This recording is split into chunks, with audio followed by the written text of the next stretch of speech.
So today I'm going to show you how I filled out the Mexican visa application, but please also apply for other visas, okay? Do not put all your eggs in one basket with the Mexico visa. You should be applying for many visas at the same time, okay? Don't put all your eggs into Mexico. However, I am going to show you the process that I went through to get it done, and hopefully that is helpful to you so that you can do it on your own as well. So the first thing we're gonna do is go to Google. We're gonna go Mexican consulate near Atlanta because I was looking that up to do this video. So you're gonna click on the first website that also has the name of the state following it. So consulate.mexico and Atlanta.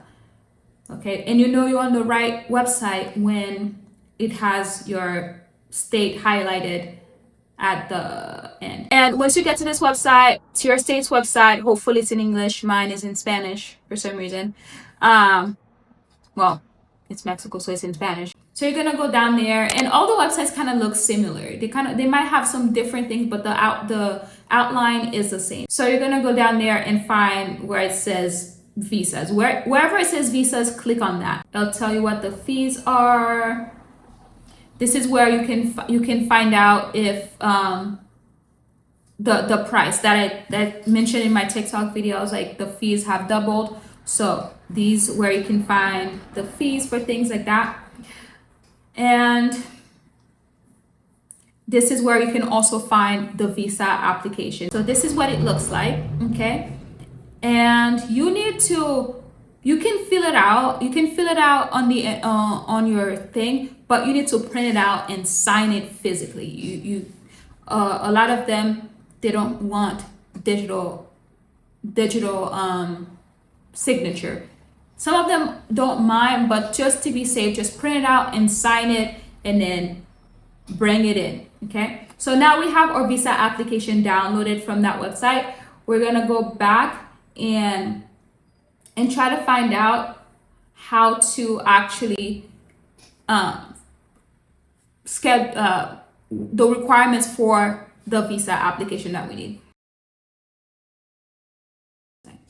All these websites look different, so you have to click around the website to find the actual information that you need. So they're all not going to be in the same place. I can't make this video and be like, okay, wherever state you live at, this is exactly how to do it. I mean, I could if I had experience in that state, but overall you just have to look around the website for the information that you want. Just like as you see me clicking around, it's like, oh, that's not the information that I want, so I'm going to go back and find the information that I want, because sometimes they're kind of scattered. So here they have, again, wherever you see visas, that's where you need to click.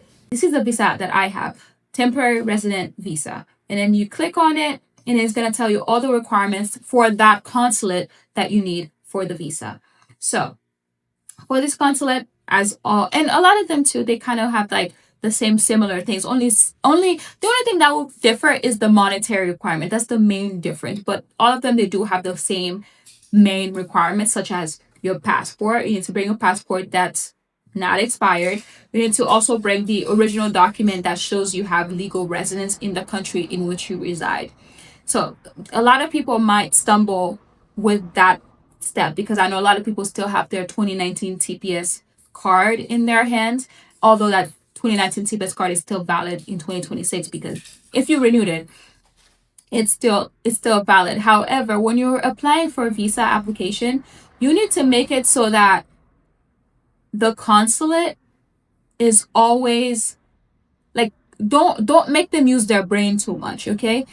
A lot of them are not familiar with immigration laws in like the US. You know, a lot of consulates, they really are familiar with the ones in their country. So anything that confuses them about your case, they're not gonna stop and Google, oh, what is TPS? Like, just show them that you are legal, right? So anything that might confuse them, you don't want to give them anything that might confuse them about your case. Just give them the document straight up. That being said, the ideal would be you show them your 2026 TPS card. If you have the 2026 TPS card that says like February 3rd as the expiration date, that would be the ideal.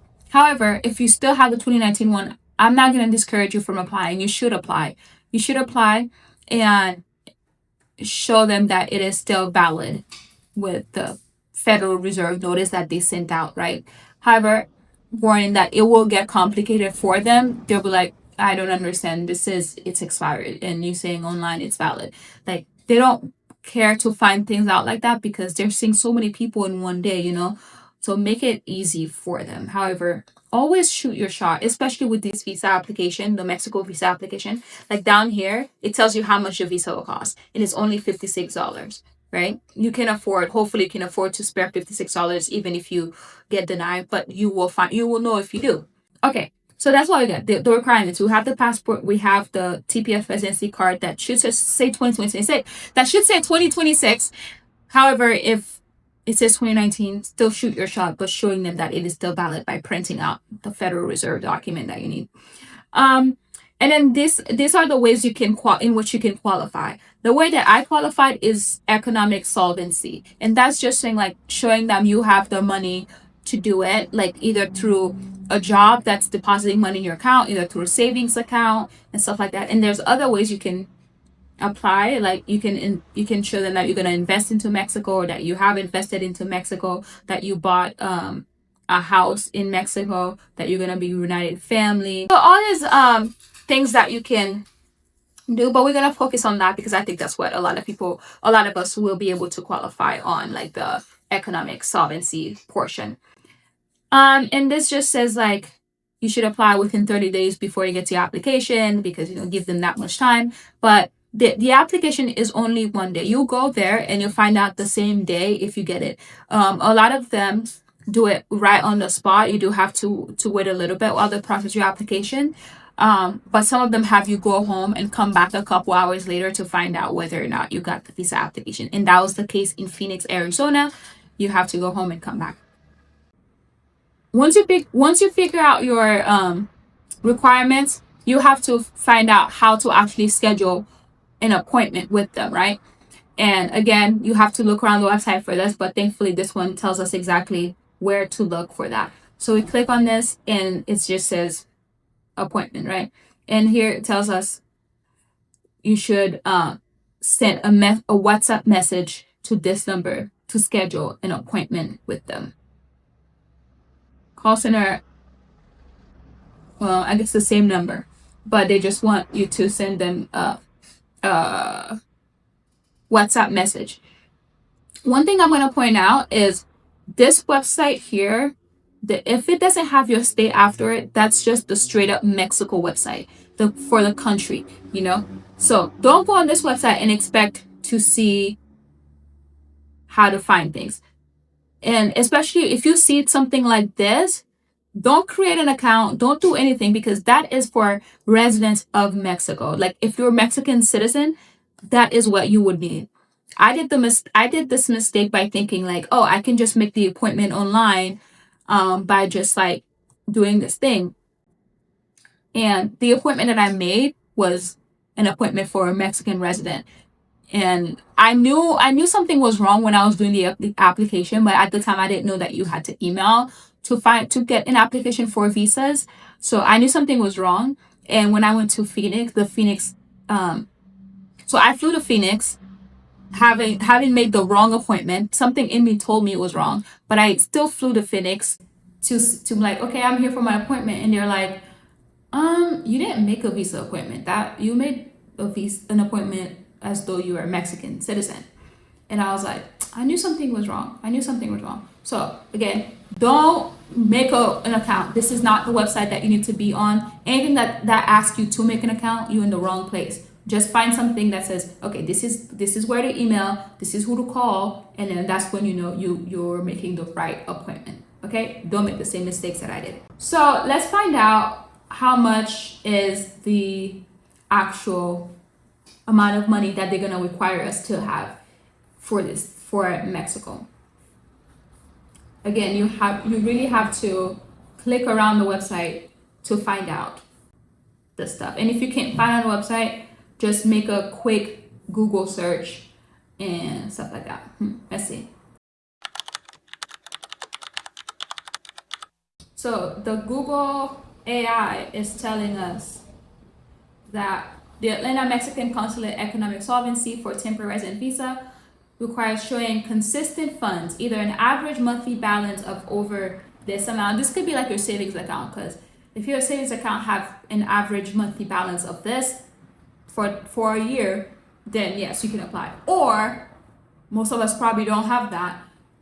Or you could go with the monthly route from a job, and they're asking that you show them at least $4,393 in your account every month. So as everything, you click on the link that leads you to that information to try to find it yourself. Yeah, so see, actually this one is to Tucson, Arizona. Let's see if this one is in Atlanta. Let's see. Okay, this is the Atlanta link. So that's why it's important to look at over here, because I knew this one, even though I typed Atlanta, it gave me Phoenix. It gave me Tucson, Arizona. See, I knew because I saw it here. So be careful with Google, because sometimes it will lead you astray. Always look at to see, okay, which website am I on right now? Am I on the Atlanta? Am I on the Phoenix? So anyway, we found the Atlanta one. So this is a good website to find, because it has everything broken down. I don't know why I couldn't find it when I went to the first initial thing. I don't know how they hid it from me. But yes, fill out the visa application, complete the consulate person interview, valid passport, travel document. You also need passport pictures, and go take passport pictures. If the foreigner is not a native of the country where the visa is requested, it is required for that an original photocopy of the documents are to prove migratory legal status. So again, that's the TPS card. Payment of the visa fee. You'll find out what the visa fee is. Wow, the visa fee now. Vístate con permiso para regresar. Okay. Oh, that's from 2019. That's so outdated, guys. Don't even look at that. Okay. This is Tucson. So yeah, I think the visa fee is $50 something. Okay, just be ready to pay that around that 100 if it got doubled, like I mentioned on my TikTok, or not. The economic solvency route that we talked about, original photocopy of employment or pension with monthly income of free tax equivalent, blah blah. So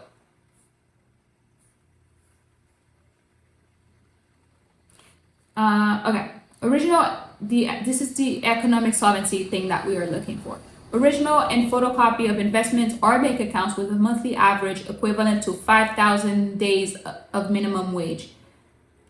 If you don't know what that means, like I don't know what that means, you can just Google what's 5,000 days of minimum wage in Mexico City, or it tells you here $22,000. So if you have $22,000 in your savings account, you don't automatically qualify for the visa, but like you meet this economic solvency requirement. But if you don't have a savings account like that, this one, original and photocopy of proof of employment pension, you can go the monthly route instead of like the savings account route. And this website, and Atlanta's is actually pretty small, at least that I'm seeing, $1,300 US dollars for the last 6 months. I feel like this might slightly be outdated, because I'm like, that is way little. But things to check out with when you message them to email them for the appointment. Okay, let's say that this information is up to date and accurate. It's $1,300 that you need. So now you know you have to fill out the visa application. You know that you need to have a valid passport with passport photos. You know that you need passport pictures. It says some one photo, some just take 2 photos. And you need to have your TPS residency card, and you need to pay the visa fee, and you also need to meet the money requirement either through your savings account or through your monthly like job or something. So we have all this information together. We're like, okay, no, we're gonna go and get on our phones and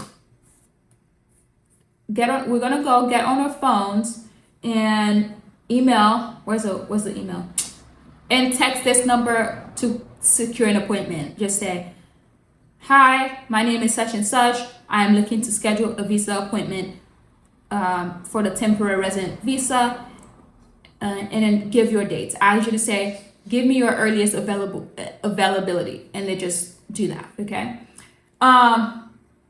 Okay. So now time to actually fill out the visa application that we had downloaded before. So you would download this to your computer, Atlanta visa application. So download this to your computer. And if you don't, I have Adobe, which makes it kind of like easier to fill things out. But I think you could do it through Word doc maybe, but it might be slightly like deformed. Okay, so let's give a name.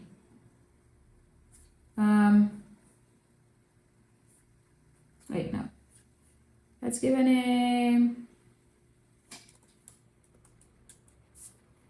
Let me zoom in so you can see.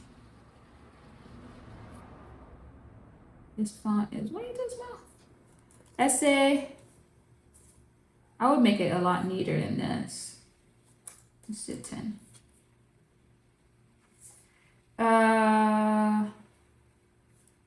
What name could give? Jean-Marie. Okay, so that's the name. First name Jean-Marie.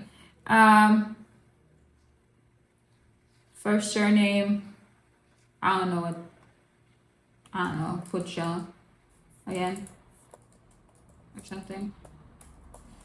I can't type. Male. Well, I guess you check the boxes. So you would check male, you put your date of birth, your country, territory, and you would put your passport number, find that out and write it down and make sure you have it right. Issuing country, Haiti, date issued, when did you get that passport made? It says so on the passport, when it expires and stuff. It is day, month, and year. Are you married, single, or some sort of common law marriage where you live with your partner?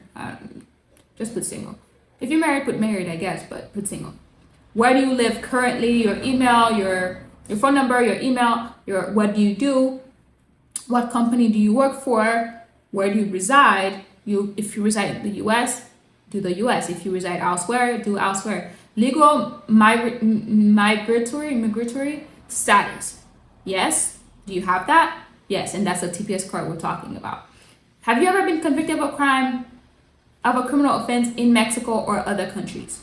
Yes or no? Hopefully the answer is no. If it says yes, provide an explanation. Hopefully the answer is no. Date you plan to travel to Mexico. That may be a week or 2 weeks after the visa application interview is scheduled. You just put that date. And also you should get a lot of places don't need you to show them a refundable ticket. Like, you don't need to do that. But I did that anyway, just in case they asked. They did not ask. But if you want to be sure, get like a refundable ticket for a date ahead so that you can cancel it after you find out whether or not you get the visa application. Cities, where are you planning on going to Mexico?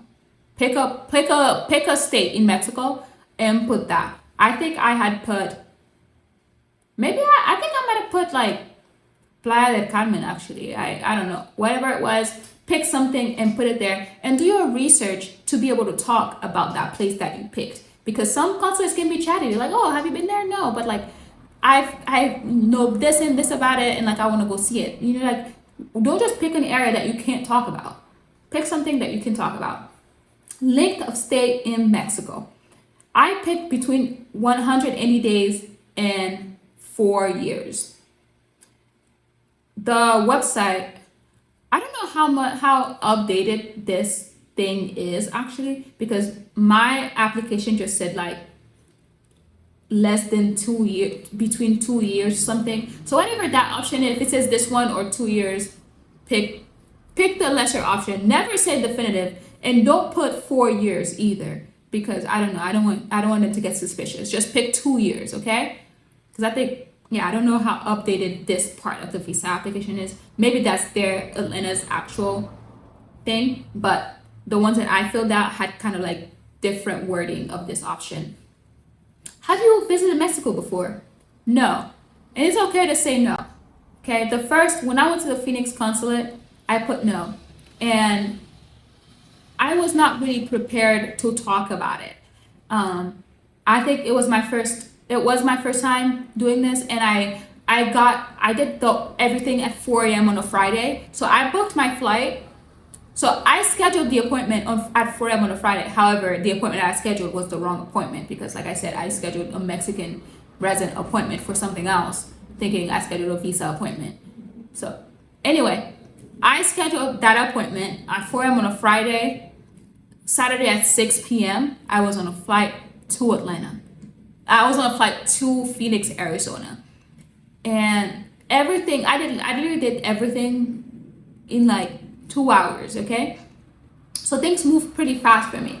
And I was not really prepared for that interview. And when she was asking me, like, so you've never been to Mexico and you want to live there? I was like, yeah, I heard it's fun, it's nice. I kind of like maybe raised suspicion. So I wasn't like as natural in speaking about it. So some people might find that odd that you've never been to Mexico before and suddenly the first time you're going to be in Mexico is to live there. So don't be nervous and like be as conversational again. Learn about the things. Do some research to be able to have that conversation. And learn some Mexican slang, something that you can throw in there, you know? If the consulate says something, go like, no manches, which is like, oh, no way, no manches. They like that. If you select, have you ever been ordered to live in Mexico? No, never done that. What is the purpose of your visit to Mexico? Your purpose should be to live temporarily. That's your purpose, okay? That reinforces that you know the visa is temporary. You're not trying to be there forever. But if you have, temporary. And this part is only for the officer to use, so don't use that part. Okay, now down here, list of supporting documents attached to this application. So down here, you're gonna put every document that you're gonna present to them. You literally just write it. First, what are you gonna show them? You're gonna show them your passport. So I have like U.S. Write passport plus passport photos. Write legal status document. Write economic solvency, like your bank statements, and whatever the requirement was for this. Just tell them this is what you're bringing. And then you sign it. Where were you when you signed this? Like what state you live at, and you do that. And so like that. You write your name and sign. And now you filled out the application. You have that together. Time to get your bank statements together. Get your bank statements together and all of that. A lot of consulates, when you email them first for the visa application, they might ask you to send them your application first so they can look at it and see if you have everything. And a good thing you could do is put everything into a single document. So when I was filling out my application and they asked me to send in my application, they actually did require me to put it into one PDF file document. So I had to do that. I put this application first and then everything else together. Even my passport photos, I still put in there digitally. So when I went to Staples to get my passport photos, I'm sure anywhere else you could get it too. And I had they gave me like a USB drive. So I was able to like get the pictures and send it to them digitally to show them that I have passport photos as well. And that's about it, honestly. Find this out, submit this application, print it out, and then sign it with your hand. And then scan it with your iPhone or something, or take a picture of it if they ask, and submit it when you're requesting the visa appointment. You can wait to see if they ask you for that, but you could also just like submit it at the same time. Okay, so that's that. You have the visa application filled out. You know what email to email or what phone number to text through WhatsApp. You know what to ask for. You know what the requirements are. So yeah, just do that, okay? So it's important to look at your states, because some people might want the bank, some states might want you to have a letter from the bank to confirm that the account that they're looking at is really your account. So see what the requirements are for your particular state and go with that. And don't hesitate to ask questions if you have any doubt when you are requesting the visa appointment. I'm coming back a little bit later after filming this video to tell you this. One thing that I also want to talk about is asylum. Now, I'm not telling anyone to go across the border and do asylum, because I don't have experience in that. I don't know what it's like, but I did talk to a lawyer here in Mexico who was telling me that, you know, the border is very overwhelmed, things are really slow, and the face that she made when she was talking to me about it did not seem like a favorable face, did not seem like something that she thought was ideal for anyone. But if that is the option that you have, then that is the option that you have. But you have to be mentally prepared for anyone entering into a country that way. You know, it can be traumatic in a way.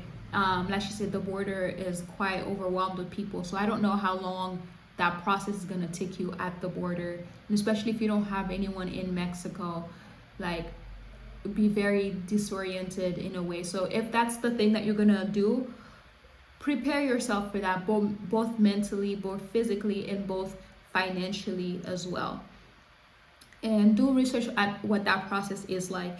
If I found out anything, I will let you guys know what I found out.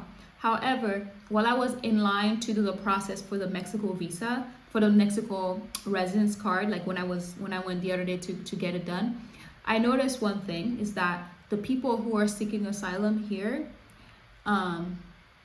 they are given priority. Like, they were calling these people before me who had a visa. So that was very nice to see that, you know, they prioritized the people seeking refuge into Mexico. So that was amazing to see. But that being said, this is such a personal decision, but it is an option for those of you who really want to get to Mexico and don't know how to do it. So that is an option, and that is the observation that I made. If I make any more observations, if I talk to any more lawyers and hear something, I will be sure to keep you updated if that's an option that you're thinking about. But please prepare yourself for what that might mean for you physically, mentally, and like financially, and all that jazz, okay? I do want to take the time to plug in one Facebook page that has really helped me throughout this entire process. It's called Getting Mexican Residency, parentheses the original. It's on Facebook. So request to join. And one thing too, when you request to join, don't immediately start asking questions, because they will block you. I did get blocked a little bit. I mean, I'm not blocked anymore, but they'll stop. They're like ban you from from asking questions for like 2 weeks or something, because I didn't know the rules. I just came in and quickly asked a question, and the next thing I know, I was banned from asking questions, because the rule is, before you start asking questions, search the Facebook group to see if people have already answered your questions, and most likely they have. The group is very well organized. You can just search your state. You know, if you don't know what I was finding difficulty finding oh my gosh, bad street guys. So I was having difficulty finding the money requirement for Atlanta, right? So if you live in Atlanta or wherever you live, you can just go on the Facebook page, search within the Facebook page your state. You know, if you live in Miami, search up Miami, and every post that's about Miami is gonna come up, and read through those posts and see any insight that you might have that you can apply for your own experience. And one thing too, if the monetary requirement in your state are way too high and you can't meet that, you can more often than not, you can go to another state to meet that monthly requirement. That's why I went to Phoenix. They had a smaller money requirement, and then I went to Philly. They had kind of a smaller money requirement too. And a lot of those states, they allow you to come and travel to their state to make the application. But Miami does not allow other states to come in and do an application. They don't really like that. So check which states has jurisdiction in your state as well, or who doesn't have a strict rules on jurisdiction. And the way that I found that out is through that Facebook page. I found out which state does not care where you come from. They'll just process your application anyway. So these are all the tips that I have for how to fill out the visa application and how to apply. I'm gonna make a separate video later on about how was the actual day of my visa application and give you any insight that could help you with yours should you secure a visa interview. Okay, so yeah, so I'll send this out, and also this video does not have any fancy editing, no fancy tunes, because I just wanted to get it out to you guys like immediately. So it's kind of very bare bone, so bear with me, okay? I'm gonna figure out a fun tune to make this channel fun. So don't forget to like, subscribe, and comment any questions or whatever the YouTube lingo is, okay? Do that so we can continue to learn together. Anyway, bye.